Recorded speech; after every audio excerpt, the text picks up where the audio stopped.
결혼 3년 동안 시댁의 모든 행사를 도맡아 해온 며느리가 있었습니다. 제사, 명절, 시아버지 칠순, 시누이 결혼기념일까지 업체서 외부터 답례품 제작까지 전부 이 며느리의 손을 거쳤죠. 그런데 시어머니는 그 공을 단 한 번도 인정하지 않았어요. 오히려 친척들 앞에서 내가 다 했다고 자랑하며 며느리의 노동을 자기 것으로 가져갔습니다. 시조카 돌잔치를 3주 동안 준비해뒀는데 시어머니에게서 전화가 왔어요. 하음아, 돌잔치에 오지 마라. 촌스러운 게 물 흐리지 말고 집에 있어. 그 말을 들은 며느리는 활짝 웃으며 대답합니다. 네, 어머니. 저는 집에서 청소할게요. 그리고 며느리는 정말로 손을 놓아버립니다. 호텔 계약금도 업체 컨펌도 답례품 확인도 전부요. 시어머니는 그 사실을 모른 채 침묵해 단톡방에 내가 직접 준비했다며 큰 소리를 치고 있었죠. 돌잔치 당일 이 며느리는 어떤 방법으로 3년치 무시를 되돌려줬을까요? 오늘의 사연 시작합니다. 안녕하세요. 저는 32세 나엄입니다. 충남 서천 수산시장에서 횟집을 하시는 부모님 밑에서 자랐어요. 어릴 때부터 가게 일을 도우며 손이 빨라졌고 행사 기획이나 살림 관리에는 누구한테도 뒤지지 않는다고 자부했습니다. 결혼 후 3년간 시댁의 모든 행사를 도맡아 했는데 시어머니는 단 한 번도 고맙다는 말을 하지 않으셨어요. 시조카 돌잔치를 제가 준비해 놓고도 촌스러운 게 물 흐리지 말고 오지 마라는 말을 들었습니다.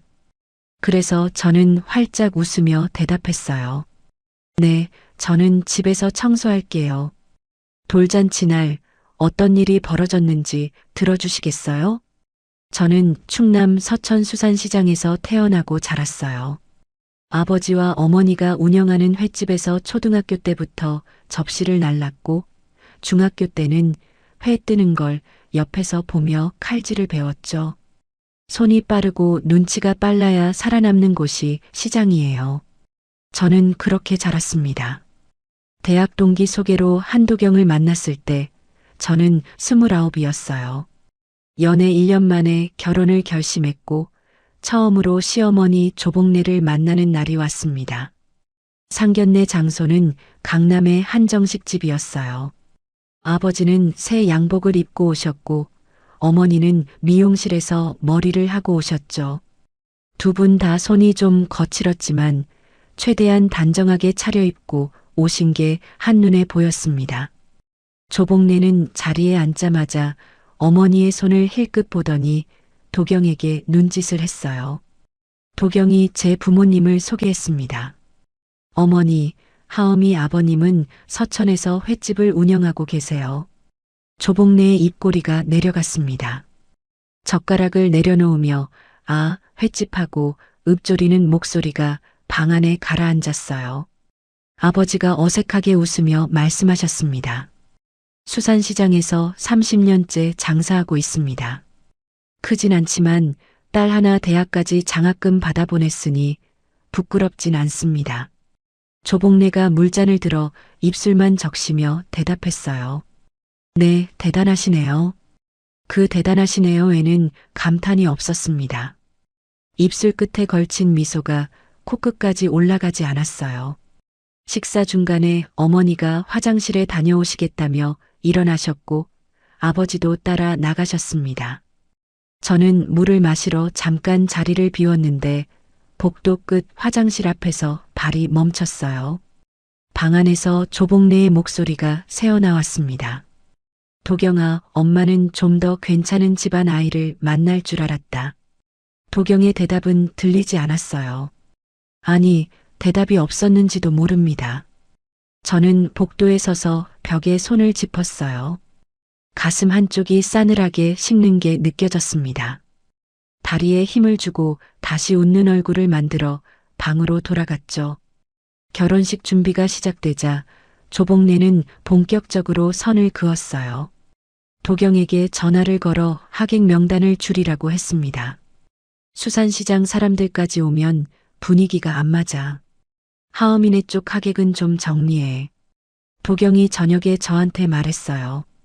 하엄아, 엄마가 하객 수 좀 맞추자는데 양가 균형 맞추는 거라고 생각해. 내 쪽 하객만 줄이라는 거잖아. 엄마가 신경이 많으셔서 그래. 좀 맞춰줘. 응? 저는 그날 밤 부모님께 전화를 드렸어요.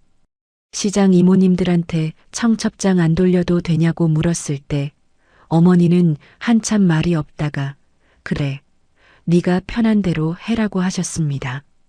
결혼식은 그렇게 치러졌어요. 제 쪽 하객석은 절반이 비어 있었고 시어머니 쪽은 빼곡했죠. 결혼 후 첫 명절이 왔습니다. 시댁 제사 준비를 처음부터 끝까지 제가 맡았어요. 새벽 5시에 일어나 전을 부치기 시작해서 상차림하고 제사 끝나고 뒷정리까지 꼬박 12시간을 일했습니다.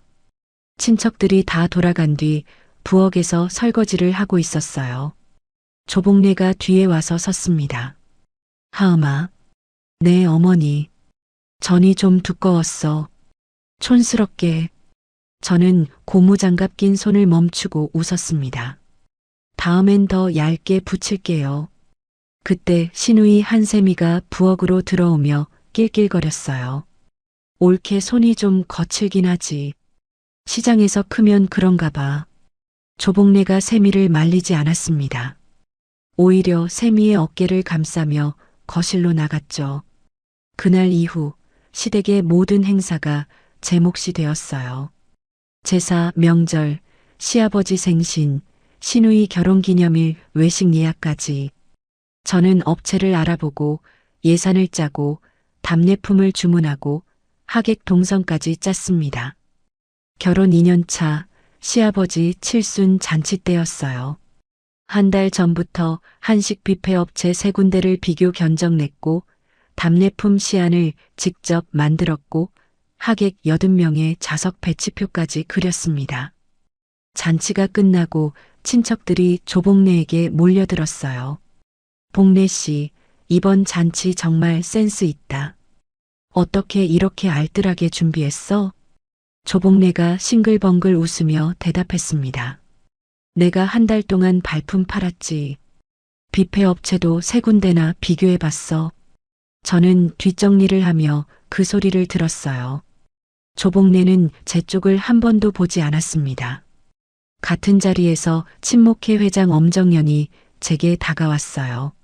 며느리가 참 야무지다. 이 잔치 며느리가 도운 거지? 조복래가 정연의 말이 끝나기도 전에 끼어들었습니다. 얘가 시골 출신이라 힘쓰는 건 잘해요. 그런 데서 크면 억척스러워지잖아요. 저는 웃었어요. 감사합니다, 어머니. 테이블 밑에서 손톱이 손바닥에 박힐 만큼 주먹을 쥐고 있었지만 아무도 몰랐습니다. 그날 밤 도경에게 말했어요. 나 오늘 좀 서운했어. 어머니가 내 앞에서 시골 출신이라 억척스럽다고 했거든. 도경이 이불을 덮으며 대답했습니다. 엄마가 원래 그래. 좀 참아. 나도 중간에서 힘들다. 저는 천장을 올려다보며 입을 다물었어요. 침대 옆 서랍장 안에는 다이어리가 한 권 들어 있었습니다. 날짜와 함께 오늘 있었던 일을 적었죠. 저와 도경 사이에는 아이가 없었어요. 조복래는 그것마저 제 탓으로 돌렸습니다. 세미에게 전화하며 하는 말을 도경의 핸드폰 너머로 들은 적이 있어요. 촌스러운 며느리 유전자가 이어지는 것보다 낫지 뭐. 결혼 3년 차에 접어든 어느 날 시누이 세미에게서 연락이 왔습니다. 아들 첫 돌잔치를 준비해야 하는데 육아가 바빠서 친정엄마한테 도움을 요청했다고요. 그날 저녁 조복래에게서 전화가 왔어요. 하음아, 세미 아들 돌잔치 네가 알아서 해라. 세미가 애 보느라 바쁘니까. 네 어머니. 저는 전화를 끊고 바로 업체 리서치를 시작했습니다. 호텔 연회홀 가예약, 돌잡이 소품 대여 업체 섭외, 답례품 주문, 포토부스 세팅 일정, 하객 명단 정리까지 3주 만에 80% 이상을 진행해뒀어요. 그러던 어느 저녁이었습니다. 조복래에게서 전화가 왔어요. 하음아. 네 어머니. 돌잔치에 오지 마라. 저는 부엌에서 국을 젓던 손을 멈췄습니다. 촌스러운 게 물 흐리지 말고 집에 있어. 저는 국자를 내려놓고 활짝 웃었어요. 전화기 너머로 그 웃음이 전해졌는지는 모르겠습니다. 네, 어머니. 저는 집에서 청소할게요. 전화를 끊고 거실 소파에 앉았어요. 분노가 올라올 줄 알았는데 먼저 찾아온 건 어이없는 웃음이었습니다. 3년이었어요. 제사, 명절, 생신, 경조사를 도맡아 하면서 쌓여온 것들이 한꺼번에 올라오는 대신 오히려 머릿속이 맑아졌죠. 이번엔 시키는 대로 진짜 손을 떼자. 그 생각이 단단하게 자리를 잡았습니다. 도경이 퇴근하고 들어왔을 때 저는 평소처럼 저녁상을 차려놓고 있었어요. 도경이 넥타이를 풀며 조심스럽게 입을 열었습니다. 엄마한테 전화 왔지? 저는 밥그릇을 내려놓으며 웃었어요. 응. 돌잔치 안 가기로 했어. 집에서 청소할게. 도경이 숟가락을 집으며 대답했습니다. 엄마가 이번에 직접 하고 싶대. 좀 쉬어. 어머니 편이었어요. 역시나 늘 그랬듯이. 저는 국을 떠서 도경 앞에 놓으며 고개를 끄덕였습니다. 그래. 쉴게. 그 순간 마지막 미련의 끈이 끊어지는 게 느껴졌어요. 실처럼 가늘게 남아있던 기대가 뚝 하고 떨어졌습니다. 다음 날부터 저는 3주간 준비해뒀던 돌잔치 관련 일을 전부 손에서 놓았어요. 호텔 연회홀 가예약의 계약금 입금 기한이 다가왔지만 저는 달력만 보고 넘겼습니다. 돌잡이 대여 업체의 장소와 시간 최종 연락을 하지 않았어요. 답례품 업체에서 아이 이름 한자 표기 최종 확인을 요청하는 문자가 왔지만 읽고 화면을 껐죠. 시어머니에게도 시누이에게도 이 사실을 말하지 않았습니다. 물어보지도 않았으니까요. 며칠 뒤 친목회 단톡방에 조복래가 올린 글을 도경의 핸드폰 화면에서 봤어요. 도경이 샤워하러 간 사이 알림이 떴는데 거실 테이블 위에 핸드폰이 놓여 있었습니다. 이번 외손자 돌잔치는 내가 직접 준비했다. 그 아래에 호텔 연회홀 사진과 답례품 시안이 첨부되어 있었어요. 전부 제가 만들어서 보내준 자료였습니다. 댓글에는 칭찬이 줄줄이 달려 있었죠. 복래 씨 센스 대단하다. 역시 복래 씨가 하면 다르네. 저는 핸드폰을 원래 자리에 내려놓고 부엌으로 갔어요. 설거지를 하면서 피식 웃음이 났습니다. 돌잔치 2주 전 시누이 세미에게서 카톡이 왔어요. 언니, 돌잔치 준비 잘 되고 있어? 호텔 쪽 세팅은 어떻게 됐어? 저는 간단하게 답했습니다. 어머니가 직접 하신다고 하셔서 나는 빠졌어. 어머니한테 확인해봐. 세미의 답장이 바로 왔어요. 아, 진짜? 엄마가 알아서 하겠지 뭐. 알겠어, 언니. 저는 핸드폰을 내려놓았습니다. 그게 끝이었어요. 세미는 더 물어보지 않았고 저도 더 말하지 않았죠. 돌잔치 2주 전 호텔에서 문자가 왔습니다. 가예약건 계약금 입금 기한이 경과하여 안내드립니다. 기한 내 입금이 확인되지 않을 경우 예약이 자동 취소됩니다. 저는 그 문자를 읽었어요. 그리고 화면을 껐습니다. 이틀 뒤 호텔에서 또 문자가 왔어요. 가예약이 자동 취소되었습니다. 이용해 주셔서 감사합니다. 저는 읽은 표시만 남기고 아무것도 하지 않았습니다. 같은 주에 답례품 업체에서도 문자가 왔어요. 아이 이름 한자 표기 최종 확인 부탁드립니다. 회신 없으시면 기존 입력 내용으로 인쇄 진행됩니다. 기존 입력 내용에는 제가 초기에 임시로 넣어둔 한자가 들어 있었어요. 아이 이름 가운데 글자의 한자가 한 획 다른 글자로 잘못 입력된 버전이었죠. 최종 확인을 받아야 수정할 수 있는 건데 저는 회신하지 않았습니다. 돌잡이 대여 업체에서는 아예 연락이 끊겼어요. 장소와 시간 컨펌이 안 되니 해당 날짜 배정을 다른 고객에게 넘겼을 겁니다. 돌잔치 3일 전이었어요. 도경이 퇴근하고 들어와서 소파에 앉으며 말했습니다. 엄마가 오늘 정연 이모한테 전화했대. 돌잔치에서 직접 축사하신다고. 그래. 누나한테도 예쁜 한복만 입고 오라고 했나 봐. 다 알아서 했다고 큰 소리 치셨대. 저는 빨래를 개며 고개를 끄덕였어요. 어머니가 열심히 준비하셨나 보다. 도경이 제 얼굴을 힐끗 봤습니다. 뭔가 더 말하고 싶은 표정이었지만 결국 리모컨만 집어들었어요. 돌잔치 전날 밤이었습니다. 저는 거실을 정리하고 도경의 양복을 다리미로 눌렀어요.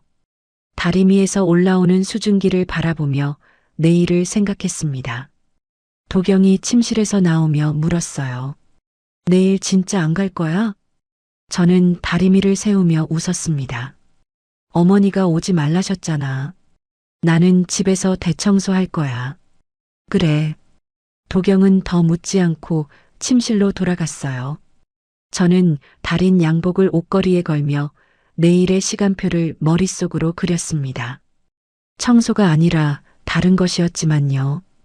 돌잔치 당일 아침이 밝았어요. 도경이 양복을 입고 구두를 신으며 현관에 섰습니다. 다녀올게. 저는 현관까지 나갔어요. 도경의 넥타이가 살짝 비뚤어져 있어서 두 손으로 매만져줬습니다. 매듭을 다시 잡아주며 말했어요. 다녀와요. 도경이 문을 열고 나갔습니다. 현관문이 닫히는 소리가 울렸어요. 혼자 남은 거실에서 저는 웃음을 거두었습니다. 천천히, 아주 천천히 입꼬리가 내려갔어요. 3년 동안 무슨 소리를 들어도 웃으며 넘겼던 얼굴이 원래 자리로 돌아가는 데는 3초면 충분했습니다. 저는 닫힌 현관문을 바라보았어요. 시어머니가 뭘 준비했는지, 아니 뭘 준비하지 못했는지 이미 알고 있었습니다. 호텔 예약이 취소된 것도, 돌잡이 소품이 배정 해제된 것도, 답례품 한자가 틀린 채 인쇄에 들어간 것도 전부 제가 손을 놓았기 때문에 벌어진 일이에요. 그리고 그 사실을 아무도 모르고 있었죠. 저는 현관문에서 눈을 떼고 거실로 돌아섰습니다. 오늘은 정말로 청소를 할 생각이었어요. 다만 먼지를 닦는 청소가 아니라 3년치 시댁 생활의 흔적을 정리하는 청소를요. 옷장문을 열었습니다. 한쪽 구석에 쌓아둔 서류 파일이 보였어요. 시댁 행사 체크리스트, 업체 연락처 정리 노트, 답례품 시안 모음. 저는 그것들을 한 아름 꺼내 바닥에 내려놓았습니다. 검은 쓰레기 봉투를 한 장 꺼냈어요. 파일을 하나씩 봉투에 넣기 시작했습니다. 시아버지 칠순 잔치 견적서, 시어머니 환갑 답례품 주문서, 명절 제사 장보기 목록. 3년치 노동의 증거가 봉투 안으로 사라졌어요. 손이 멈추지 않았습니다. 후회도 없었어요. 봉투 입구를 묶고 현관 옆에 세워둔 뒤 저는 서랍장에서 다이어리를 꺼냈습니다. 3권이었어요. 결혼 첫 해, 둘째 해, 셋째 해. 첫 번째 다이어리를 펼쳤습니다. 3월 14일. 시어머니가 전이 촌스럽게 두껍다고 했다. 시누이가 옳게 손이 거칠다고 웃었다. 5월 2일. 시아버지 생신 예약을 내가 했는데 시어머니가 친척들 앞에서 본인이 한 것처럼 말했다. 9월 18일. 시어머니가 도경에게 전화해서 촌스러운 며느리 유전자가 이어지는 것보다 낫다고 했다. 페이지를 넘길 때마다 날짜와 함께 적힌 말들이 눈앞에 펼쳐졌어요. 처음엔 내가 예민한 건지 정말 부당한 건지 확인하려고 시작한 기록이었습니다. 3년치를 한꺼번에 읽으니 답이 또렷했어요. 예민한 게 아니었습니다. 부당한 거였어요. 저는 다이어리 3권을 테이블 위에 나란히 올려놓았습니다.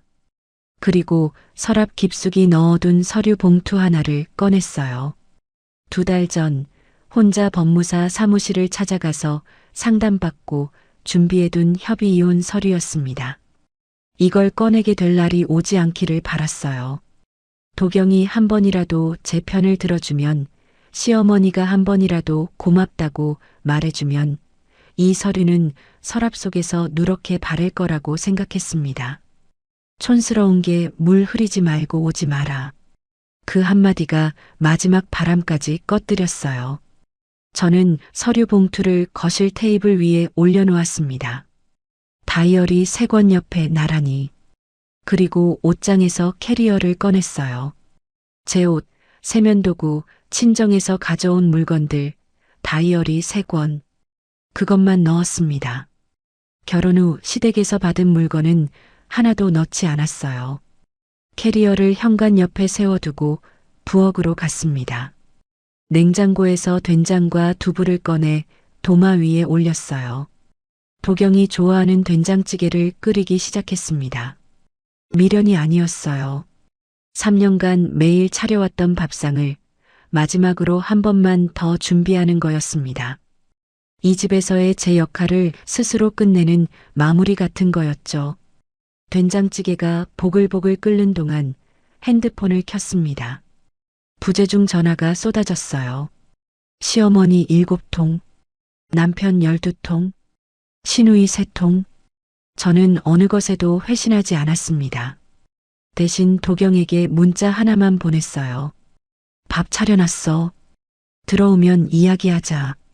그리고 핸드폰을 테이블 위에 내려놓고 소파에 앉았습니다. 된장찌개 끓는 소리가 조용한 거실을 채웠어요. 저는 현관 옆 캐리어와 테이블 위 서류 봉투를 번갈아 보며 도경이 돌아올 시간을 기다렸습니다. 돌잔치 당일 오전 11시, 조복래가 호텔 로비에 들어섰습니다. 금색 자수가 놓인 개량 한복을 차려입고 머리를 단정하게 올린 모습이 어느 때보다 당당해 보였어요. 프런트 데스크 앞에서 조복래가 직원에게 말했습니다. 오늘 돌잔치 예약한 한샘이 건이요. 연애홀 어디지? 직원이 컴퓨터 화면을 두드리며 고개를 갸웃했어요. 몇 번이고 다시 입력하더니 난처한 표정을 지었습니다. 죄송합니다만 해당 건은 가예약 상태에서 계약금 입금 기한이 지나 자동 취소되었습니다. 조복래의 얼굴에서 웃음이 사라졌어요. 뭐라고? 무슨 소리야? 우리 며느리가 3달 전에 예약했다고. 네, 가예약은 잡혀 있었는데요. 기한 내 계약금 입금이 확인되지 않아서 약관에 따라 취소 처리되었고 해당 시간대에 다른 행사가 이미 진행 중입니다. 조복래가 프런트 데스크를 손바닥으로 탁 쳤습니다. 그게 말이 돼? 오늘 하객이 80명 넘게 온다고. 당장 홀 내놔. 직원이 뒤로 한 발 물러서며 매니저를 호출했어요. 매니저가 달려와 상황을 확인한 뒤 고개를 숙였습니다. 정말 죄송합니다. 대안으로 소연회실을 제공해 드릴 수 있습니다. 다만 본래 홀의 절반 크기입니다. 절반? 80명이 어떻게 절반짜리 방에 들어가? 조복래의 목소리가 로비 전체에 울렸어요.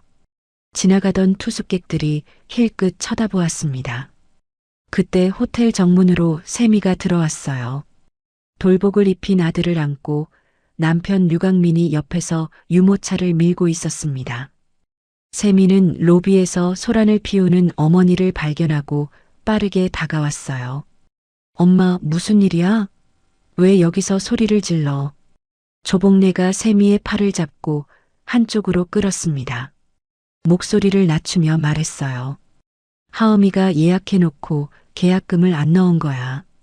그것이 일을 이따위로 해놨어. 세미가 미간을 찌푸렸습니다. 언니가? 근데 엄마가 다 하신다고 했잖아. 언니한테 오지 말라고까지 하면서. 큰 틀은 내가 잡았지. 세부적인 건 하엄이한테 시켜놨는데 그것이 꼼꼼하게 마무리를 안 한 거라고. 세미가 한숨을 내쉬며 아이를 달랬어요. 일단 수습부터 하자. 소연회실이라도 가보자, 엄마. 소연회실 문을 열었을 때 두 번째 문제가 눈에 들어왔습니다. 뷔페 테이블에 음식이 절반밖에 세팅되어 있지 않았어요. 세미가 호텔 직원을 불렀습니다. 이거 왜 이렇게 적어요? 80인분으로 요청했을 텐데. 직원이 태블릿을 확인하며 대답했어요. 취소된 예약건의 요청 사항은 반영이 안 됩니다. 소연회실 기본 패키지인 40인분으로 세팅했습니다. 조복래가 직원에게 달려들듯 말했습니다. 당장 추가해. 돈은 낼 테니까. 당일 추가는 최소 2시간 이상 소요됩니다. 2시간? 하객이 지금 오고 있다고. 조복래의 이마에 땀이 맺히기 시작했어요. 계량 한복깃에 손을 가져가 연신 부채질을 했습니다. 11시 30분 하객들이 하나둘 도착하기 시작했어요. 친목회 회장 엄정연을 필두로 조복래가 대거 초대한 지인들이 한꺼번에 몰려왔습니다. 소연회실 문을 열고 들어선 정연이 좁은 공간을 둘러보며 눈썹을 올렸어요. 복래 씨, 여기가 맞아? 좀 좁은데. 조복래가 연신 웃으며 손을 내저었습니다. 원래 큰 홀이었는데 호텔 측 착오로 바뀌었어. 미안해, 정연아. 정연이 고개를 끄덕이면서도 뷔페 테이블을 훑어보았어요. 접시 수가 눈에 띄게 적었습니다. 정연 옆에 있던 친목회 회원이 작은 소리로 중얼거렸어요. 점심을 굶고 왔는데 이거 모자라겠다. 조복래의 귀에도 그 말이 들렸을 겁니다.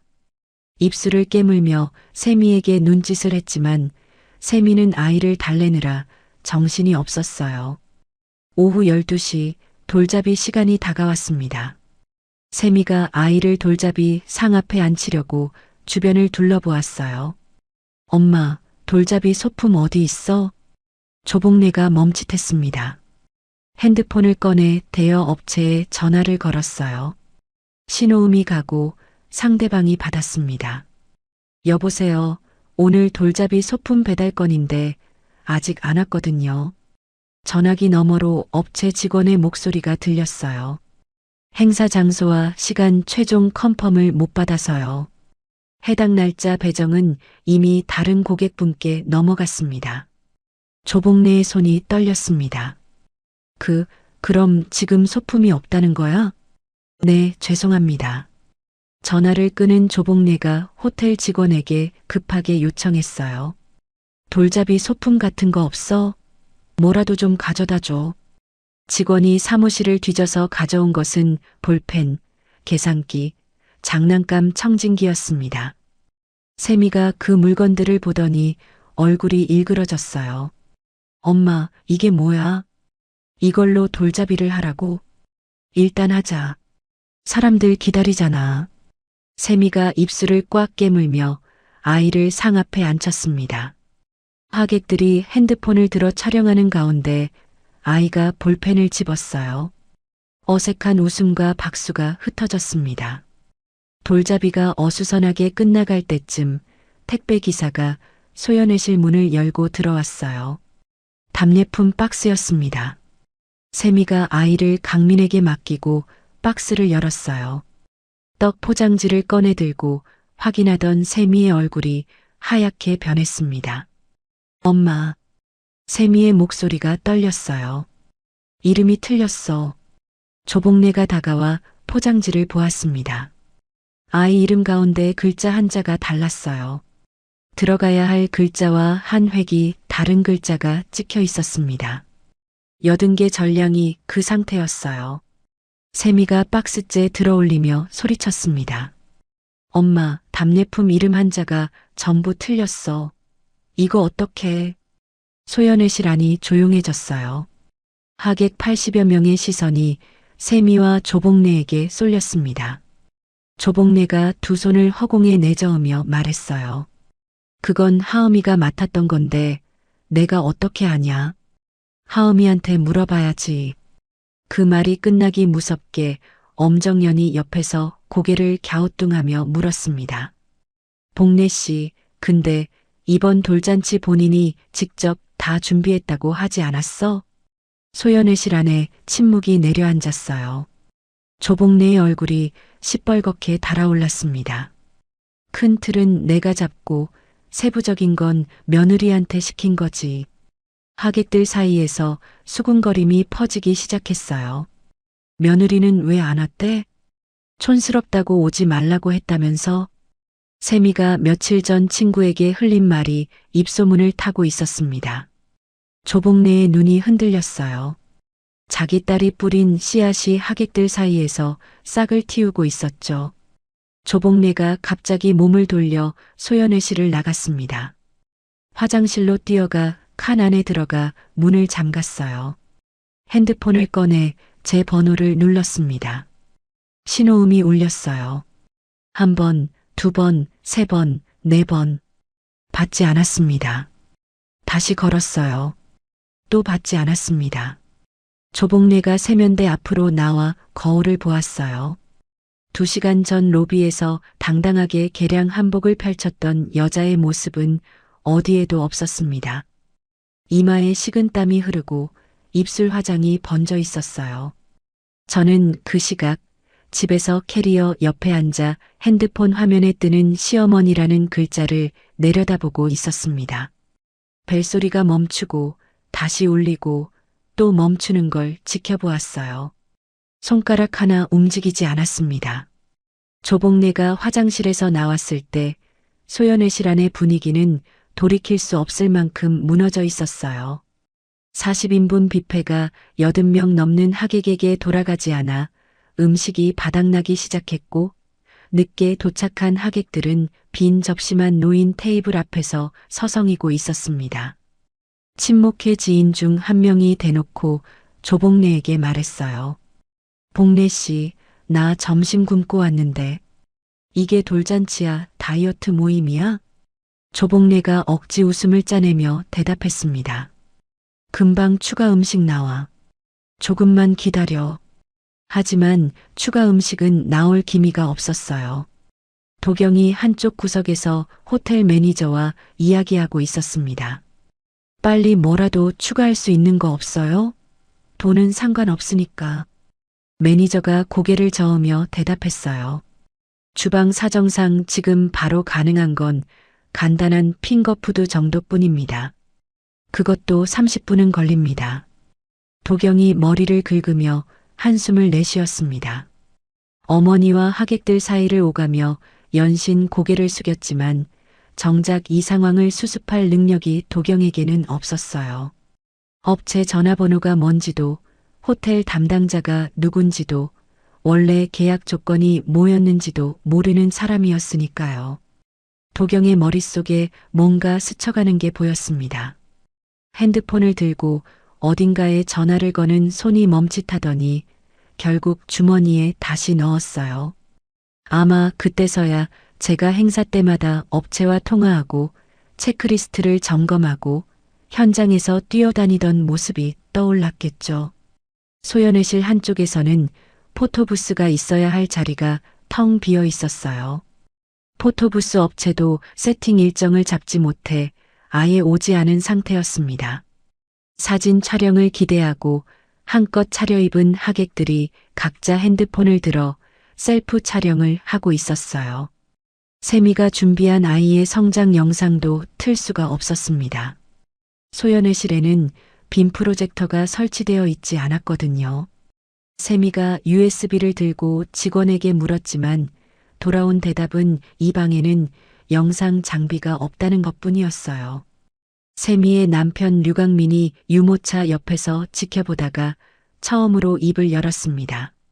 낮은 목소리였지만 주변이 조용해질 만큼 또렷했어요. 장모님, 도대체 준비를 어떻게 하신 겁니까? 소연회실 안이 한순간 얼어붙었습니다. 사위가 장모에게 대놓고 추궁하는 상황을 아무도 예상하지 못했어요. 조복래가 강민을 향해 돌아서며 목소리를 높였습니다. 강민아, 호텔 측 실수야. 내가 분명히 다 해놨는데 호텔에서 예약을 날린 거라고. 강민이 유모차 손잡이를 잡은 채 한 발 다가서며 물었어요. 그럼 계약금은 누가 넣기로 한 거고 업체 컨펌은 누가 한 겁니까? 장모님이 직접 하셨으면 그 과정을 아셔야 하는 거 아닙니까? 조복래가 입을 열었다 닫았습니다. 말끝을 흐리며 시선이 바닥으로 떨어졌어요. 그건 원래 하은이가 하던 일이니까. 그때 세미가 터졌습니다. 아이를 안은 채 눈물이 차오르는 걸 참지 못하고 소리쳤어요. 엄마가 다 한다고 했잖아. 언니한테 오지 말라고까지 하면서 본인이 다 한다며. 세미의 고함이 좁은 소연회실 전체에 울려 퍼졌습니다. 하객 80여 명의 시선이 일제히 조복래에게 꽂혔어요. 숟가락을 들고 있던 사람도 핸드폰을 들고 있던 사람도 전부 손을 멈추고 조복래를 보았습니다. 세미는 거기서 멈추지 않았어요. 코끝이 빨개진 채로 목소리를 더 높였습니다. 언니가 3년 동안 시댁 행사를 전부 다 했어. 아빠 칠순도, 엄마 환갑도, 제사도 전부. 엄마는 한 번도 직접 예약 전화 한 통 안 해봤잖아. 친목회 회장 엄정연의 눈이 동그래졌어요. 정연 옆에 앉아있던 친목회 회원이 정연의 팔을 잡으며 속삭였습니다. 그럼 그때 칠순 잔치도 며느리가 한 거야? 저번 환갑 답례품도? 복래 씨 그동안 전부 며느리 공을 가져간 거네. 수군거림이 파도처럼 퍼져나갔어요. 조복래가 그 소리를 들으며 얼굴이 하얗게 질렸습니다. 두 손을 모으며 세미에게 읍소했어요. 세미야, 지금 이 자리에서 이러면 어떡해. 사람들 다 보고 있잖아. 세미가 눈물을 훔치며 더 크게 쏘아붙였습니다. 내 아들 돌잔치를 이 꼴로 만들어 놓고 자리 타령이야? 우리 아들 첫 번째 생일이라고, 엄마. 이걸 어떻게 다시 해? 아이가 엄마의 고함에 놀라 울음을 터뜨렸어요. 강민이 재빨리 세미에게서 아이를 받아 안으며 등을 토닥였습니다. 소연의실은 이미 돌잔치가 아니었어요. 시어머니와 딸의 공개 싸움판이 되어 있었습니다. 하객들 중 일부가 민망한 표정으로 슬금슬금 자리에서 일어나기 시작했어요. 코트를 집어드는 사람, 가방을 챙기는 사람, 눈을 마주치지 않으려 고개를 돌리는 사람. 강민이 아이를 안은 채 남은 하객들에게 허리를 숙였습니다. 오늘 많이 불편하셨습니다. 죄송합니다. 그리고 세미에게 고개를 끄덕이며 짐을 챙기기 시작했어요. 유모차를 접고 기저귀 가방을 어깨에 걸었습니다. 도경은 어머니와 누나 사이에서 어느 쪽에도 서지 못한 채 서 있었어요.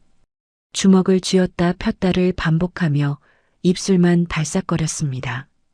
강민이 소연의실을 나서며 도경 옆을 지나갔어요. 도경의 귀에 대고 낮은 목소리로 말했습니다. 형수님이 이걸 다 해왔던 건 알고 있었잖아. 왜 가만히 있었어? 도경이 움찔했어요.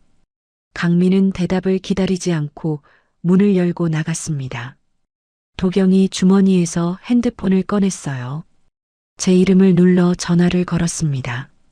신호음이 울리다 끊어졌어요. 전원이 꺼져 있습니다라는 안내 음성이 흘러나왔습니다. 도경이 핸드폰을 내려다보며 멈춰 섰어요. 한 번 더 걸었지만 같은 음성이 반복되었습니다. 오후 2시 하객 대부분이 빠져나간 소연의실에는 잔해만 남아 있었어요. 절반짜리 뷔페의 빈 접시들, 한자가 틀린 답례품 박스, 바닥에 떨어진 냅킨 몇 장. 조복래가 빈 의자에 주저앉았습니다. 개량 한복이 구겨진 채로 어깨가 축 처져 있었어요. 한마디도 하지 못했습니다. 세미는 주차장에서 강민의 차에 올라타며 울고 있었고 도경은 주차장 기둥 옆에 서서 한 번 더 제 번호를 눌렀지만 여전히 연결되지 않았어요. 저는 그 시각 집에서 된장찌개를 끓이고 있었습니다. 핸드폰은 꺼둔 채로요. 저는 돌잔치가 열리는 시간 내내 집에 있었어요. 옷장 한켠에 쌓아두었던 시댁 행사 파일들을 검은 쓰레기 봉투에 담고 다이어리 3권을 읽어내려가고 캐리어에 짐을 쌌죠. 그리고 마지막으로 된장찌개를 끓이며 도경을 기다리고 있었습니다. 친정엄마에게 전화를 걸었어요. 신호음 2번 만에 엄마가 받았습니다. 하음아, 오늘 시조카 돌잔치 아니냐? 안 가고 뭐하냐? 시어머니가 오지 말라셔서 안 갔어. 전화 너머로 한참 침묵이 이어졌어요. 엄마의 숨소리만 들렸습니다. 하음아, 응, 네가 행복하면 되는 거다. 행복하지? 저는 대답하지 못했어요. 입을 열면 울음이 나올 것 같아서 입술을 꾹 눌렀는데 결국 참지 못하고 소리 없이 울었습니다. 전화기를 귀에 대고 아무 말도 하지 않았는데 엄마는 더 묻지 않았어요. 밥은 먹었냐? 응. 그래, 잘 먹어라. 전화를 끊고 욕실로 갔어요. 거울 앞에 서서 제 얼굴을 오래도록 들여다보았습니다. 결혼 전 사진 속에서 활짝 웃던 29의 저와 거울 속 32살의 저. 같은 사람인데 다른 사람 같았어요. 눈 밑에 그늘이 내려앉고 웃을 때 입꼬리만 올라가고 눈은 웃지 않는 얼굴. 3년 동안 제가 잃어버린 것들이 이 얼굴에 전부 드러나 있었습니다. 거울 앞에서 마음속에 남아있던 마지막 미련을 내려놓았어요. 수건으로 눈가를 닦고 부엌으로 돌아가 된장찌개에 불을 줄였습니다. 된장찌개가 보글보글 끓는 동안 핸드폰을 켰어요. 부재중 전화가 쏟아졌습니다. 시어머니 7통, 남편 12통, 시누이 3통. 저는 어느 것에도 회신하지 않았어요. 도경에게 문자 하나만 보냈습니다. 밥 차려놨어. 들어오면 이야기하자. 그리고 밥을 짓고 반찬을 꺼내고 테이블을 닦았어요. 된장찌개를 뚝배기에 옮겨 담아 식탁 위에 올렸습니다. 이혼 서류가 든 봉투를 된장찌개 옆에 나란히 놓았어요. 소파에 앉아 기다렸습니다. 시계가 5시를 지나고 5시 반을 지나고 6시가 되었어요. 현관 비밀번호 누르는 소리가 들렸습니다. 문이 열렸어요. 도경이 서 있었습니다. 양복이 구겨져 있었고 넥타이는 풀어 헤쳐져 있었어요. 하루 종일 겪은 일이 얼굴에 전부 드러나 있었습니다. 도경의 시선이 현관 옆 캐리어에서 멈췄어요. 1초, 2초, 그리고 거실 테이블 위로 시선이 옮겨갔습니다. 된장찌개 옆에 놓인 서류 봉투를 발견하고 도경이 천천히 제 얼굴을 올려다보았어요. 저는 소파에 앉아 웃지 않는 얼굴로 도경을 바라보았습니다. 3년간 시어머니에게 무슨 소리를 들어도 활짝 웃으며 넘겼던 얼굴에서 처음으로 웃음이 사라져 있었어요. 도경이 코트를 벗기도 전에 제가 먼저 입을 열었습니다. 오늘 돌잔치 어땠어? 도경이 대답하지 못했어요. 거실 테이블 앞에 서서 서류 봉투만 내려다보고 있었습니다. 열어봐. 도경이 떨리는 손으로 봉투를 집었어요. 안에서 서류를 꺼내 펼치는 순간 도경의 손가락이 눈에 띄게 떨리기 시작했습니다. 하엄아, 이게 무슨... 나 이혼할 거야. 도경이 서류를 든 채 고개를 들었어요. 눈이 크게 떠져 있었습니다. 오늘 일 때문에 그러는 거지? 엄마한테 사과시킬게. 이번엔 내가 확실히 말할게. 저는 소파에서 일어나 테이블 위에 다이어리 3권을 도경 앞으로 밀었습니다. 오늘이 아니야. 3년이야. 다이어리 첫 번째 권을 펼쳐 보여줬어요. 여기. 첫 명절에 전이 촌스럽게 두껍다고 한 날. 여기는 칠순 잔치에서 어머니가 내 공을 가져간 날. 이건 수산시장 비린내 운운한 날. 이건 하객들 앞에서 시골 출신이라 억척스럽다고 소개한 날. 페이지를 넘길 때마다 날짜가 적혀 있었어요. 도경이 다이어리를 받아들고 읽어 내려가기 시작했습니다. 저는 그 사이 부엌으로 가서 된장찌개 그릇에 밥을 말아 도경 앞에 놓아주었어요. 도경은 젓가락을 들지 못했습니다. 다이어리에서 눈을 떼지 못한 채 페이지를 넘기고 있었어요. 한참 뒤에 도경이 입을 열었습니다. 목소리가 갈라져 있었어요. 내가 한 번도 내 편을 안 들었구나. 저는 도경의 맞은편에 앉으며 대답했습니다. 알면서 안 한 거잖아. 몰랐으면 차라리 덜 원망할 수 있었어. 도경이 다이어리를 덮고 두 손으로 얼굴을 감쌌어요. 시간을 줘. 엄마를 설득할게. 저는 고개를 저었습니다. 3년 동안 매번 그 말을 들었어. 매번 달라진 건 없었고, 도경이 얼굴을 감싼 손을 내리며 저를 보았어요. 제가 이혼 서류의 조건을 설명했습니다. 위자료와 재산 분할을 법무사와 상의해서 꼼꼼하게 잡아둔 것이었어요. 도경의 눈에 뭔가 스치는 게 보였습니다. 아내가 오래전부터 이날을 준비해왔다는 걸 깨달은 얼굴이었어요. 아무 말도 하지 못하고 식탁에 놓인 된장찌개만 바라보았습니다. 그때 현관 비밀번호 누르는 소리가 울렸어요. 문이 벌컥 열리며 조복내가 들어왔습니다. 돌잔치에서 입은 개량 한복이 구겨진 채였고 머리가 한쪽으로 흘러내려 있었어요. 들어서자마자 저를 향해 손가락을 세우며 다그쳤습니다. 하엄아, 너 오늘 전화 왜 안 받은 거야? 네가 계약금을 안 넣어서 홀이 날아간 거 알아?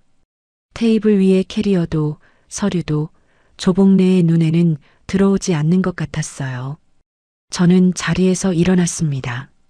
조복내를 똑바로 바라보았어요. 3년 만에 처음으로 웃지 않는 얼굴로요. 어머니, 조복내가 멈칫했어요. 제 눈빛이 평소와 다르다는 걸 느꼈는지 손가락을 내리며 한 발 물러섰습니다. 저한테 오지 말라고 하신 건 어머니예요. 계약금 입금도, 업체 컨펌도, 답례품 확인도 전부 제가 하던 일이었는데 저한테 오지 말라고 하시면서 그 일은 누가 할 거라고 생각하신 거예요? 조복내의 입이 달싹거렸어요. 그건 네가 원래 하던 일이니까. 집에서라도 전화로 처리하면 되지 않냐? 저는 피식 웃었습니다. 촌스러운 제가 물 흐릴까봐 빼셨으면서 촌스러운 제가 해놓은 일은 쓰시겠다는 거죠? 조복내의 입이 닫혔어요. 방 안에 된장찌개 보글거리는 소리만 남았습니다. 저는 테이블 위에 이혼 서류를 조복내가 볼 수 있도록 돌려놓았어요. 어머니, 저 이혼합니다. 조복내의 시선이 서류 위로 떨어졌습니다. 그리고 현관 옆 캐리어를 동시에 인식한 순간 얼굴에서 혈기가 빠졌어요. 이게 무슨 소리야? 돌잔치 하나 망한 거 가지고 이혼이야? 돌잔치가 아니라 3년입니다. 조복내의 다리에서 힘이 풀리는 게 보였어요. 식탁 의자를 잡으며 간신히 서 있었습니다. 하엄아, 내가 좀 심했다. 앞으로 안 그럴게. 저는 한 발도 물러서지 않았어요. 어머니가 상견례 때 화장실 가신 우리 부모님 뒤에서 뭐라고 하셨는지 기억하세요? 좀 더 괜찮은 집안 아이를 만날 줄 알았다. 그때부터 오늘 촌스러운 게 물 흐리지 마라까지. 한 번도 저를 사람으로 안 보셨잖아요. 조복내가 아무 말도 하지 못했어요. 입술이 파르르 떨리기만 했습니다. 저는 캐리어를 끌고 현관으로 걸어갔어요. 뒤에서 도경의 목소리가 들렸습니다. 하엄아, 뒤돌아보지 않았어요. 신발을 신으며 마지막으로 한마디를 남겼습니다. 촌스러운 게 없으면 물이 맑아진다며요. 깨끗하게 빠져드릴게요. 현관문을 열고 나갔습니다. 문이 닫히는 소리가 등 뒤에서 울렸어요. 복도를 걸으며 캐리어 바퀴가 바닥을 구르는 소리를 들었습니다. 엘리베이터 버튼을 누르고 기다리는 동안 뒤에서 현관문이 열리는 소리는 나지 않았어요. 도경은 쫓아오지 않았습니다. 엘리베이터 문이 열렸어요. 안으로 들어가 1층 버튼을 눌렀습니다. 문이 닫히는 순간 3년간 살았던 그 집이 눈앞에서 사라졌어요. 저는 캐리어 손잡이를 꽉 쥐고 숫자가 내려가는 걸 지켜보았습니다. 눈물이 나지 않았어요. 대신 숨이 깊게 들어왔습니다. 오랫동안 막혀있던 어딘가가 뚫리는 것 같았죠. 1층에 도착해 로비를 지나 밖으로 나왔을 때 5월의 바람이 얼굴을 스쳤습니다. 캐리어를 끌고 택시 승강장으로 걸어가며 핸드폰을 꺼내 서천행 기차표를 검색했어요. 다음 날 아침 서천 친정집에서 눈을 떴어요. 어릴 적 쓰던 작은 방에 캐리어 하나가 놓여 있었습니다. 3년의 전부가 저것뿐이라는 생각에 잠깐 허무했지만 동시에 몸이 이상하게 가벼웠어요. 부엌에서 꽃게탕 끓이는 냄새가 났습니다. 시댁에서는 한 번도 느끼지 못했던 감각이 돌아왔어요.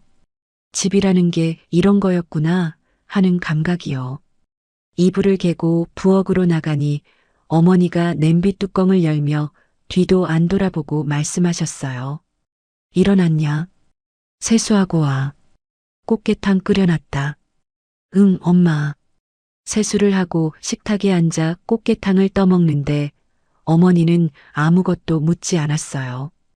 밥 먹는 딸을 건너편에서 바라보며 본인도 숟가락을 들었습니다. 그게 전부였어요. 그게 참 좋았습니다. 밥을 먹고 방으로 돌아와 핸드폰을 켰어요. 도경의 부재중 전화 27통과 문자 9개가 쌓여 있었습니다. 하엄아 돌아와. 엄마한테 사과시킬게. 이혼은 안 돼. 제발. 전화 좀 받아. 전부 같은 말의 반복이었어요. 3년간 들었던 좀 참아의 변형일 뿐이었습니다. 저는 어느 것에도 답하지 않았어요. 대신 법무사 번호를 눌렀습니다. 선생님, 나엄입니다. 서류 전달했고요. 다음 절차 진행해 주세요. 네, 확인했습니다. 숙려기간 안내드리겠습니다. 전화를 끊고 핸드폰을 이불 위에 내려놓았어요. 창밖으로 서천 바다가 멀리 보였습니다. 같은 시각 서울 시댁에서는 난리가 나고 있었을 거예요.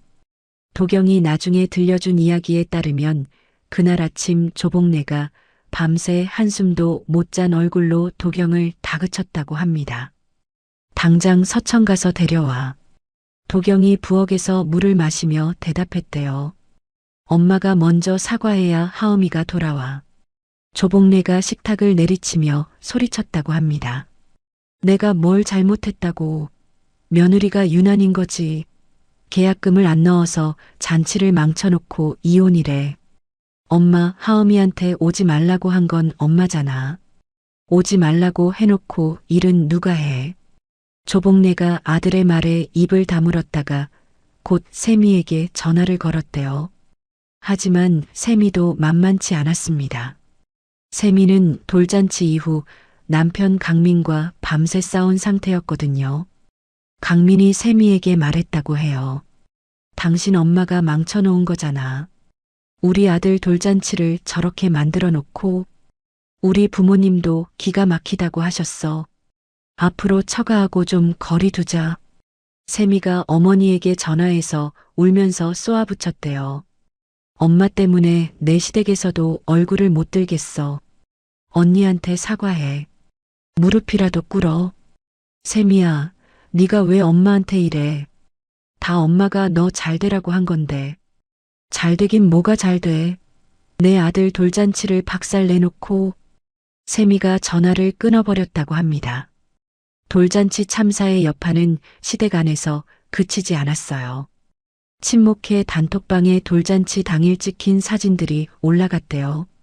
비좁은 소연회실, 빈 뷔페 접시, 한자가 틀린 답례품, 댓글이 줄줄이 달렸다고 합니다. 복래 씨가 직접 했다더니 이게 뭐냐? 며느리 촌스럽다고 안 불러놓고 본인이 이 꼴을 만들었네. 아까 세미 씨가 한 말 들었지? 그동안 전부 며느리가 한 거래. 조복래가 수년간 쌓아온 친목회 내체면과 입지가 하루아침에 무너졌어요. 엄정연 회장이 조복래에게 직접 전화를 걸었대요. 복래 씨, 나 정연이야. 물어볼 게 있어. 응, 정연아. 무슨 일이야? 그동안 행사 때마다 본인이 다 한 것처럼 말했던 거 있잖아. 칠순 잔치도, 환갑도, 답례품도 전부 며느리가 한 거였어?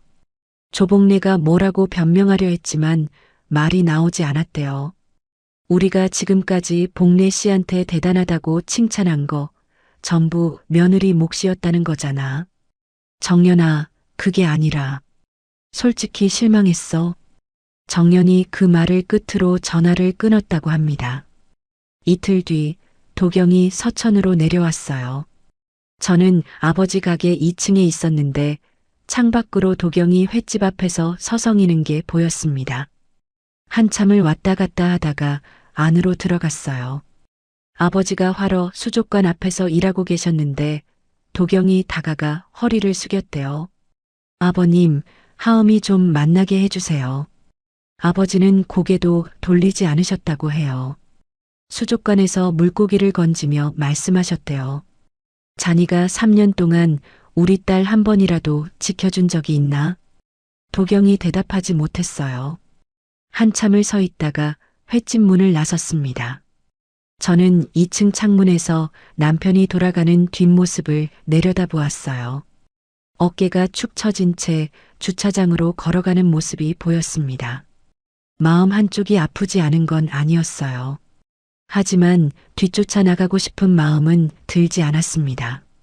시선을 돌려 테이블 위에 펼쳐둔 부동산 매물 목록을 보았어요. 서울로 돌아갈 새 집을 골라야 했습니다.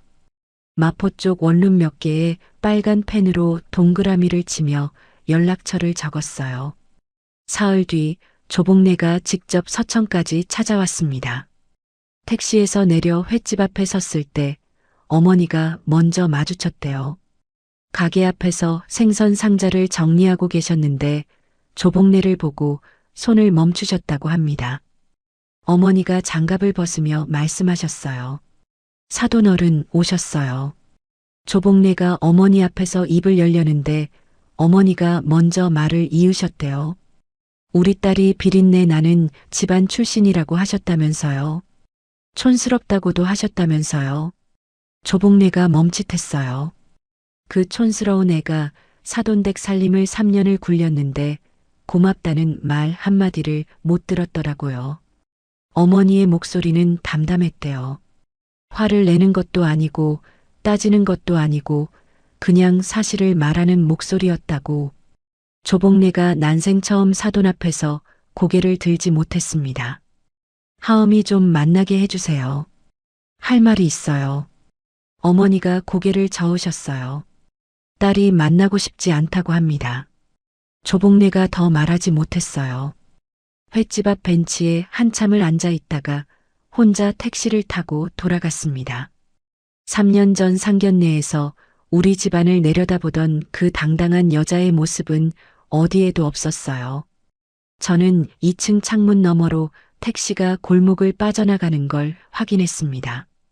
조복래의 뒷모습이 사라지는 걸 보고 조용히 커튼을 닫았어요. 테이블 위 부동산 매물 목록에서 마포 원룸 하나에 최종 동그라미를 쳤습니다. 내일 서울로 올라가 계약하기로 마음먹었어요. 방 안에는 캐리어 하나와 다이어리 3권뿐이었지만 이상하게 부족하다는 생각이 들지 않았습니다. 창 밖으로 저녁 노을이 바다 위에 내려앉고 있었어요. 서천의 바다는 3년 전이나 지금이나 같은 빛이었습니다. 한 달 반이 지났어요. 협의 이혼 숙려 기간이 끝나고 이혼이 최종 성립되었습니다. 서울 마포의 작은 원룸에 짐을 풀었어요. 캐리어 하나와 택배 박스 2개가 전 재산이었습니다. 7평짜리 방에 침대 하나, 책상 하나, 작은 냉장고 하나. 결혼 후 처음으로 누구의 눈치도 보지 않는 공간이었어요. 첫날 아침에 창문을 열었습니다. 5월 바람이 들어오는데 그 단순한 행위가 3년 만에 처음으로 숨이 트이는 감각을 주었어요. 아무도 저를 부르지 않는 아침이 이렇게 고요한 거였구나 하는 생각이 들었습니다. 회사에 복귀한 첫날 가까운 동료들에게 이혼 사실을 알렸어요. 점심시간에 팀 선배 최지한과 구내식당에서 마주 앉았습니다. 하엄아, 잘 지냈어? 얼굴이 좀 달라졌다. 선배, 저 이혼했어요. 지한 선배가 젓가락을 내려놓으며 저를 보았어요. 동정의 눈빛을 예상했는데 선배의 반응은 달랐습니다. 잘했다. 네, 잘했다고. 네가 시댁 행사 때마다 반차 내고 야근 빠지고 새벽에 눈 충혈된 채로 출근하던 거 내가 다 봤거든. 지한 선배가 국을 떠먹으며 말을 이었어요. 그 에너지를 내 일에 쓰면 임원도 하겠다. 진짜로. 저는 웃었어요. 오랜만에 진짜 웃음이었습니다. 3년간 시댁에 쏟았던 시간과 역량이 얼마나 컸는지 그 한마디로 비로소 체감했어요. 선배, 밥 사줄게요. 오늘 맛있는 거 먹어요. 이혼한 사람이 밥을 왜 사? 내가 살게. 축하한다. 새 출발.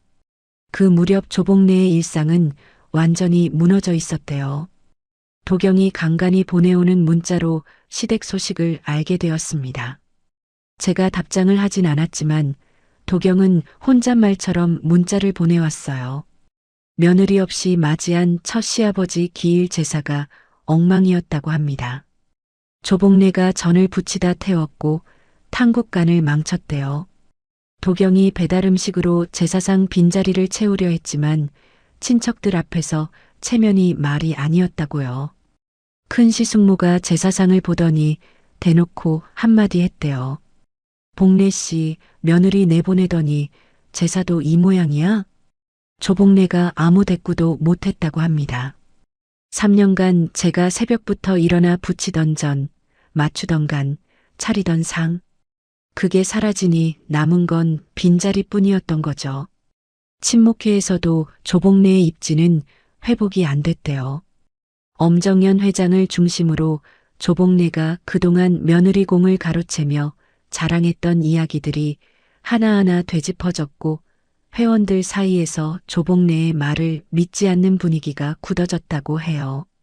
모임에 나가도 예전처럼 대접받지 못하니 조복래는 자연스럽게 발길을 끊었다고 합니다. 세미도 힘든 시간을 보내고 있었어요. 돌잔치 이후 남편 강민과의 관계가 급격히 틀어졌대요. 강민의 부모가 세미의 시댁에 직접 전화를 해서 불쾌감을 표시했다고 합니다. 외손자 돌잔치를 그 꼴로 만든 집안이라니. 세미 씨 친정이 좀 그렇다더라. 세미는 어머니를 원망하면서도 자기도 저를 무시하고 노동을 당연시했던 공범이라는 걸 알고 있었나 봐요. 어느 날 제게 카톡이 왔습니다. 언니 미안해. 내가 그동안 너무 못했어. 언니가 해준 거 하나도 고마워한 적 없었어. 정말 미안해. 저는 읽었어요. 하지만 답하지 않았습니다. 미안하다는 말을 받아줄 마음의 여유가 아직 없었어요. 도경은 텅 빈 집에서 혼자 저녁을 먹으며 제가 매일 차려주던 밥상의 무게를 깨달았을 거예요. 출근복 다림질, 냉장고 정리, 공과금 납부, 부모님 안부 전화. 제가 해왔던 일들의 목록이 끝없이 길었을 겁니다. 도경이 3년간 저에게 한 말이라곤 좀 차마뿐이었다는 걸 이제야 마주하고 있겠죠. 어느 주말 서천에 내려갔어요. 부모님 횟집에 들러 점심을 먹으려고 했는데 수산시장 아주머니들이 저를 보더니 한마디씩 하셨어요. 하엄이 얼굴이 밝아졌다. 요새 잘 지내나 보네. 우리 하엄이 이쁘다. 살도 좀 올랐어. 어릴 때부터 알던 이모님들이 꽃게찜을 한 접시씩 가져다 주며 말씀하셨어요. 잘 먹고 잘 살아. 우리 하엄이 고생 많았지. 시어머니가 비린내 나는 집안이라 깎아내렸던 이 사람들이 3년간 전화 한 통에도 괜찮냐고 물어봐준 유일한 울타리였어요. 그걸 새삼 깨달으니 코끝이 시큰했습니다. 오후에 아버지와 나란히 가게에서 화러 손질을 했어요. 아버지가 칼을 놀리다 멈추시더니 제 쪽을 보지 않고 말씀하셨습니다. 하엄아, 아빠가 더 해줄 게 없어서 네가 고생했다. 저는 칼을 내려놓았어요. 아빠, 무슨 소리야? 이 집이 못난 집이면 나를 키운 건 뭐야? 나는 이 집이 자랑스러워. 아버지가 앞치마로 눈가를 훔치며 웃으셨어요. 아무 말씀 없이 다시 칼을 드셨습니다. 저는 아버지의 옆모습을 보며 다짐했어요. 다시는 누군가에게 제 뿌리를 부끄러워하게 만들도록 내버려 두지 않겠다고. 서울로 올라가는 기차 안에서 핸드폰에 문자가 하나 도착했어요. 도경이었습니다. 하엄아, 미안하다. 다시 시작하고 싶다. 창밖으로 서천의 바다가 멀어지고 있었어요. 논밭이 펼쳐지고 작은 마을들이 스쳐 지나갔습니다. 저는 한참 그 문자를 들여다보았어요. 그리고 조용히 답장을 썼습니다. 도경 씨, 나는 이제 내 자리에서 잘 살고 있어. 당신도 잘 살아. 보내기 버튼을 누르고 대화창을 나왔어요. 도경의 연락처를 길게 눌러 삭제했습니다. 화면에서 이름이 사라지는 걸 보며 아무것도 느끼지 않으려고 했는데 그러지 못했어요. 잠깐 눈을 감았다 떴습니다. 괜찮았어요. 아프지만 괜찮은 거였습니다. 원룸에 돌아와 현관문을 열고 불을 켰어요. 냉장고에서 친정에서 싸온 꽃게탕을 꺼내 냄비에 부었습니다. 가스불을 켜고 저으며 기다렸어요. 밥을 한 공기 퍼서 식탁에 앉았습니다. 꽃게탕을 한 숟갈 떠서 입에 넣었어요. 3년간 남의 밥상만 차리다가 처음으로 온전히 제 한 끼를 차려 앉아 먹는 저녁이었습니다. 시어머니가 촌스럽다고 경멸했던 수산시장의 딸은 누구의 물도 흐리지 않는 제자리에서 밥을 먹고 있었어요.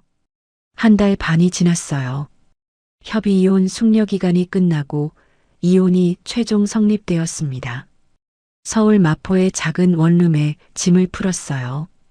캐리어 하나와 택배 박스 2개가 전 재산이었습니다. 7평짜리 방에 침대 하나, 책상 하나, 작은 냉장고 하나. 결혼 후 처음으로 누구의 눈치도 보지 않는 공간이었어요. 첫날 아침에 창문을 열었습니다. 5월 바람이 들어오는데 그 단순한 행위가 3년 만에 처음으로 숨이 트이는 감각을 주었어요.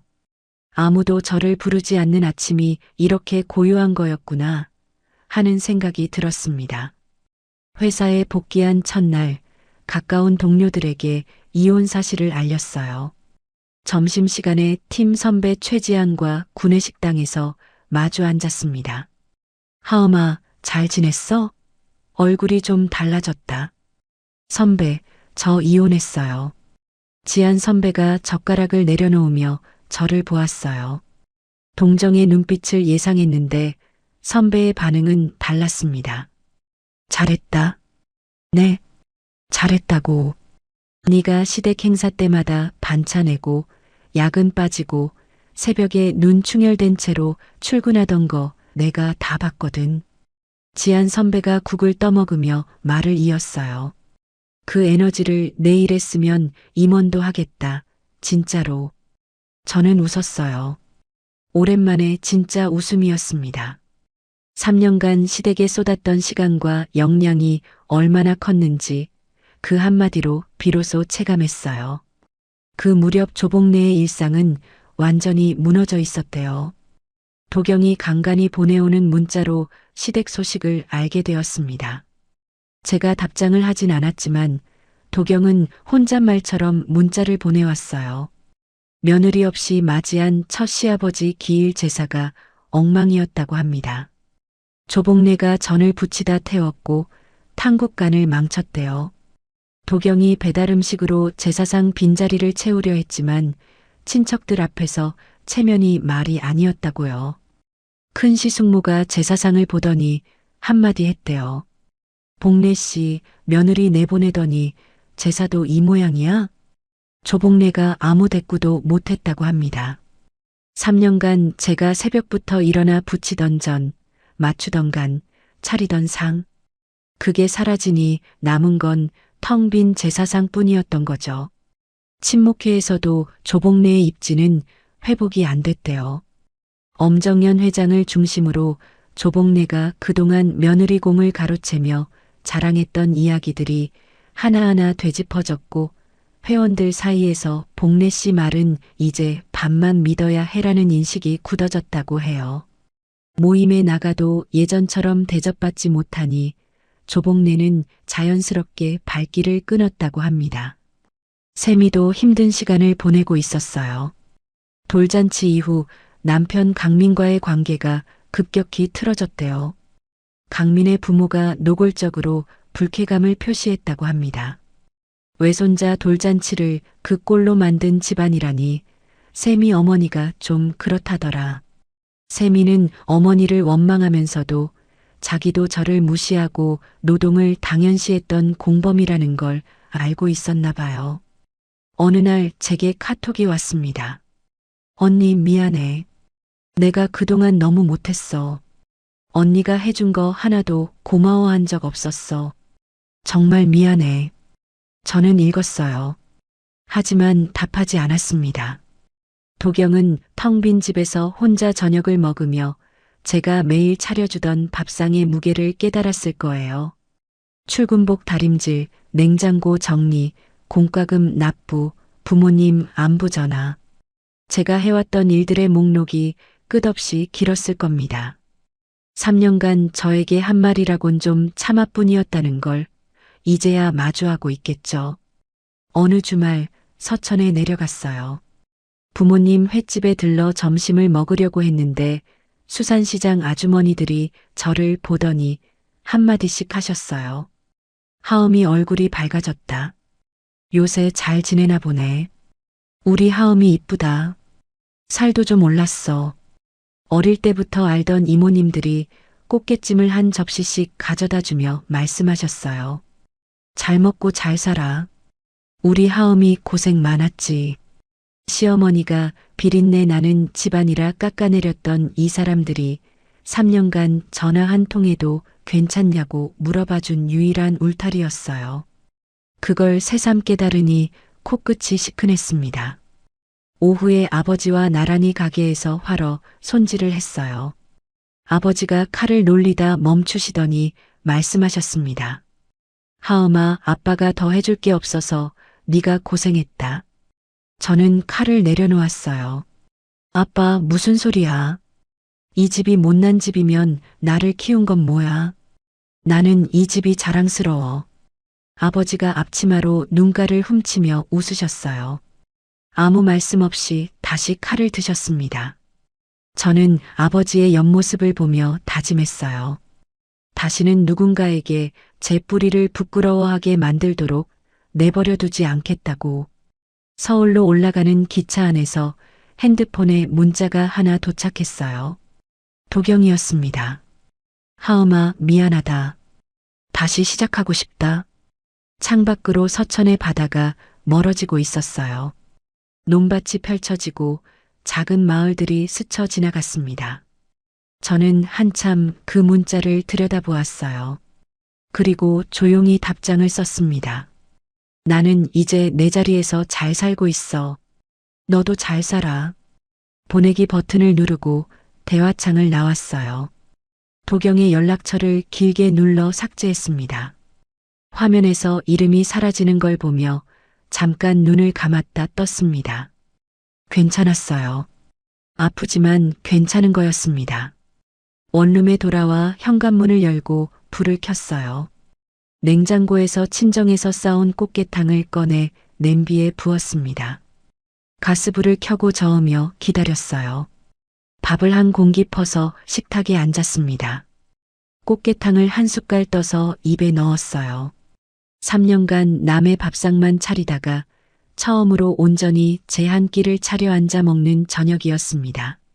시어머니가 촌스럽다고 경멸했던 수산시장의 딸은 누구의 물도 흐리지 않는 제 자리에서 밥을 먹고 있었어요. 맑은 물 위에 제 얼굴이 비쳤습니다. 웃고 있었어요. 진짜 웃음이었습니다. 여기까지가 제 이야기예요. 들어주셔서 감사합니다. 오늘 제 사연 어떠셨어요? 속이 좀 시원하셨을까요? 아니면 마음이 먹먹하셨을까요? 혹시 저와 비슷한 상황에 계신 분이 있다면 한마디만 드리고 싶어요. 참는 게 미덕이 아니에요. 웃으면서 넘기는 게 착한 게 아니더라고요. 저는 3년을 웃으며 버텼는데 그 웃음 뒤에서 저라는 사람이 조금씩 사라지고 있었어요. 내 뿌리를 부끄러워하게 만드는 사람 곁에 있을 필요 없습니다. 내 노력을 당연하게 여기는 사람한테 인정받으려고 애쓰지 않아도 돼요. 그 자리를 떠나는 게 도망이 아니라 용기예요. 지금 힘드신 분들 꼭 행복해지셨으면 좋겠습니다. 여러분의 자리에서, 여러분의 맑은 물에서 편하게 숨 쉬시길 바랄게요. 오늘도 이야기 끝까지 들어주셔서 감사합니다. 구독과 댓글은 저에게 큰 힘이 됩니다. 그럼 오늘 하루도 좋은 하루 보내시길 바라겠습니다.